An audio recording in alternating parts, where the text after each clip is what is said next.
And welcome back to The Factor Uncensored. Local educators are also part of the music industry. We're talking about teachers now. My next guest may be known on school campuses as Mr. Troylon Griffin and Mr. Henry Gray. Outside of their day job, they're known as DJ Griff and DJ Henny. In this Factor exclusive, they tell me about their second job, which also turned out to be more lucrative than the average side hustle. Our guests are here on The Factor Uncensored tonight. Some interesting guests who are educators, but also they spend time in nightclubs and different venues as DJs. So Troylon Griffin, who goes by DJ Griff, is with us, and Henry Gray, who goes by DJ Henny. Glad to have you here both on The Factor Uncensored. So, Mr. Griffin, let's begin with you, DJ Griff. How did you go from an assistant principal to DJing in a nightclub? Well, you know, I would always be on the microphone, pumping them up at the pep rallies and things like that. You know, being in college, being Omega and stepping in shows, stuff like that. So I've always been intrigued with music. I love to dance, love to step. But when I be at the pep rallies, I wanted the DJ to play what I wanted him to play while we could do, while I could call the different students out and all that. And so when I got to that point, I was like, man, I'm gonna go on DJ myself, so I can be the one at the pep rallies running the music and the mic and everything. So, and my dad was a DJ also, but I never wanted to do it at that time. I just like being on the mic. But it grew to something bigger because it wasn't just pep rallies and school events that you started DJing in. There was a demand for you on the night scene, the night. Right. Yeah, so I started off at V Lounge. I was on the patio. That's where they put the DJs that you knew you're a rookie. And my fraternity brother, Janky Joe, he brought me in and got me in to the spot, you know, and he was like, hey, you're gonna have a chance tonight. And so I had to kind of like take it from there, and I had to use my hypeness. I'm not a DJ that's quiet. I'm gonna be pumping you up on the mic, getting you involved while I'm there. I'm always hyper, and it just started growing from there. And then you notice the revenue stream. Right. I started looking at DJing, what it was doing compared to the assistant principal, and I was like, hold on, you're getting a little close here. And, you know, once I got a year or two under the belt, I was like, hold on. And so that's when I had to make the decision, like, you know what, I'm going to go back to teaching. It ain't but $3,000 difference. I work 187 days a year. I'm off in the summertime.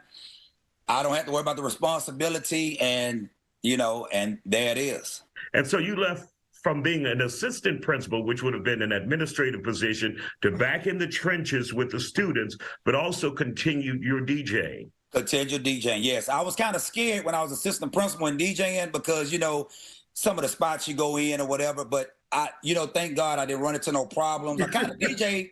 No nosy-ass parents. Yes, so I ran into them. Doing in here. Right. And so I ran into them, but then I started doing a couple of events, you know, for the district, you know, for free that I did for some of the children. And then I was like, it's time to go and take less responsibility and go and do the DJing and go from there.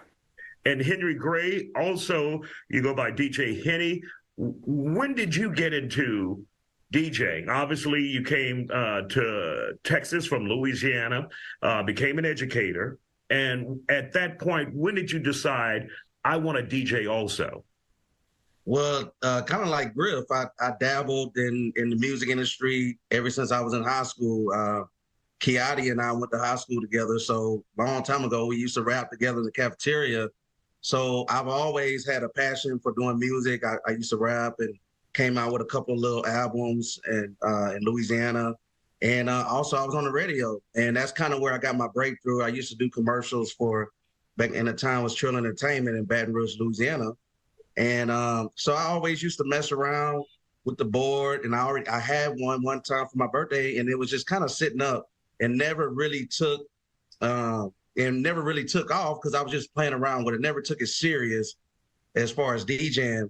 And I want to say about 4 or 5 years ago, before COVID, I think about a year or two before COVID, got a gig and just started taking it really serious and just saw what Griff saw. And what were you teaching in school at that point when you first got that gig? When I first started, I was a resource teacher for reading. still within the special ed. And later I moved on to a specialist in behavior. And of course, we'll hear more from those educators turned DJs after the break. Don't go anywhere. You're watching the Isaiah Factor Uncensored. And welcome back to the second half hour of The Factor Uncensored. We're continuing our in-depth conversations tonight. I caught up with two educators who have turned their DJing when they're off of school grounds. That second job doesn't just bring in extra money, it also helps them to engage with their students.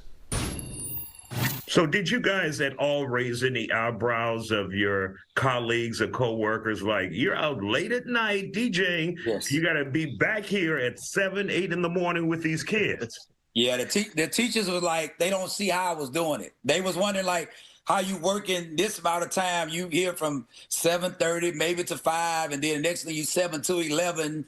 You know, they see you on social media, you know, at a party or something like that, like 4 or 5 days a week. And, you know, you just get a love for it and you passionate about it and you just do what you have to do. I'll tell you, like in the field that I'm in, I deal with behavior, and I'm working with the 13-year-olds, the 14-year-olds. I found that it has got me a gain of respect from the children. So the behavior, you know, the guys kind of look up to me because I think they feel like, man, he's a teacher that I can relate to, because they all listen to music. And I find it actually helps because it brings on conversations. I've even had times where I, you know, teach some students how to do some stuff like that. So it actually helps me in the classroom, and it helps me to better relate to the children at a younger age. And DJ Griff, did you ever at any point brought your skills into the classroom to get students' attention, students who may have wandering minds and not really want to pay attention, and they're like, oh, my teacher's DJ Griff? Well, you know what? I never did teach while I was DJing. I was assistant principal. But when I walked past the classroom, and if the students weren't really engaged, nothing like that, I would try to do a little freestyle rap or something just to kind of get them pumped up and motivated. And what I would also do is play music for them at lunch. I would say, if you be good, we're going to play music during lunchtime when you come to lunch. So that was something that we would do. And you know, I would throw different dances for the students and things like that where I would DJ it. So they didn't have to worry about paying nobody to DJ. So they look forward to that. That's how you get them to act right and behave. You got to keep the children motivated.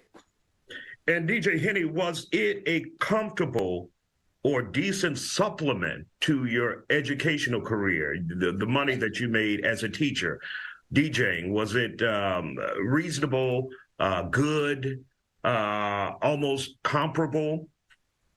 Right at this point, I would say equal. I would say equal at this point. When I first started, I noticed it was just, wow, it was good, because here you go, you know, we go to work, just not even teaching, but a regular job. You go to work and you may work all day to make, you know, a certain amount, where you can cut that time in half. Because at this age, honestly, we're looking to work less, but still bring in like some type of income or passive income. And when you can do that and work and go do a DJ set about 3 or 4 hours and make that same money you were making the same day, of course, it starts to make you think about life and, wow, you know, like, what have I been doing all this time? Because I can actually get paid to have fun and press, you know, play. Of course, there's more skill involved, but essentially that's what it is. And it brings a joy and a peace, and it's actually a relief from when you have to teach all day and you get a little relief when you go out. And I don't want to turn it political at all, but does this say something about teachers' pay in this country, where, you know, you guys have to be college educated, you have to have the experience, the temperament to be in the classroom to mold these young minds and these future leaders, and you can spend 2 hours in a nightclub or 3 hours in a nightclub making the same amount that you guys put in doing all of this work to be educators? Yeah, teachers need to be paid more, without a doubt. I mean, the things that they do, the sacrifices that they do to keep the children engaged in the lesson. You know, you got to sing and dance every day. You got to be like a broken record. You know, with discipline and everything. They deserve more. They deserve more money for sure. DJ Henning? Yeah, and to say the truth, many of my colleagues, they might not DJ, but they're doing something. They're doing DoorDash. They're going to another job after the job. And to be honest, the DJing is, is better, even though some people are like, hey, how you do that? Well, I'm working 7 to 11 or 7 to 10 while you're going to, DoorDash, or you want to go bartend somewhere or work at a restaurant as a server. So truthfully, there are many teachers that still have to have side hustles. Yeah. So yeah, I think the pay does need to go up. Hopefully it does. I think there's some talk about that right now. And, people wouldn't have to do so many side gigs. When I was growing up as a kid in Louisiana, I would hate to go to the malls during the summertime because all of my teachers work at the mall. And I'm like, I thought I left you in the classroom, but now you're working in Sears, JCPenney. Yes. And that's been an ongoing theme for educators for decades in this country, trying to make ends meet. Yes. Yeah, that's right. I was going to say, Griff and I, sometimes we sit around and we just kind of think about what we've done so far. Big success in a short amount of time. And we always say, me and Griff always say, wow, if only we would have started this in college, like high C, if we would have started this right out of high school, like where would we be right now? Because we kind of like on a fast track pace right now. Yeah. I mean, because most people, they were laughing at me because I was like 43 years old. I'm 48, but I was 43 when I started DJing. But, I just have to bring the old school out to show them old school still wins, We do karaoke, too. So, we don't just we DJ and we do karaoke also. And welcome back to The Factor Uncensored. My next guests, DJ Griff and DJ Henny, have had their fair share of life in both the classroom and the DJ booth. They told me why they would encourage younger people to pursue a similar career path. Take a look. Something that you guys would recommend to young people? Yes. College isn't for everyone. There are trades, there are skills out there. Is this something that you would recommend to many of you young people that you're educating now? And both of you can jump in on that. I highly recommend it. It's not enough. People have a fear of the DJing, but we got different styles of DJing. I would say that they need to put their children in it ASAP. I'm trying to get one of my boys to take a little part in it, but I'm saying I really think that more children need to look at it because they have a lot of talent with the music and everything. And we see it when we DJ parties. You see them with the talent. They come with the song. They say what to play next, and they be on point. So I think a lot of children need to get into it, and especially the females because they love the females in the DJ world. And DJ Henny, if not for their main career, it could supplement and help them pay for college if that is a route that they want to take.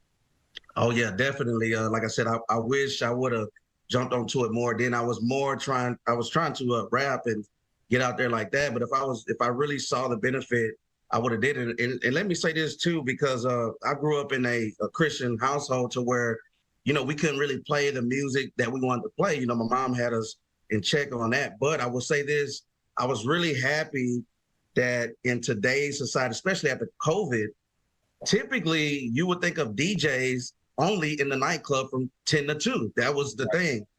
Most of our gigs are at restaurants or lounges, and our gigs are 7 o'clock to 10 or 11 o'clock, and we're still home. We're doing things at the YMCA. We're doing things at churches. So it's not the traditional way that I used to think of it. It's like, hey, in the club, because I really didn't hang out in the clubs back then. But now most of my gigs are daytime restaurant type spots, which is corporate a really good thing. Also. Yeah. Go ahead, DJ Griff. Yeah, we do, and we do corporate parties also. It's different corporate parties that we do. Money. So, yeah. And it's so funny that he was saying that. I did a gospel brunch through Chloe Cook. She one of her clients. I DJ'd that, and it was straight 4 hours of gospel. So gospel brunch. So it doesn't matter what the occasion is that, we're here to serve for that. All right. Well, gentlemen, thank you for joining us here on The Factor Uncensored tonight and giving us some insight in educators who happen to be DJs. Thank you for joining us here on The Factor Uncensored. We appreciate your time.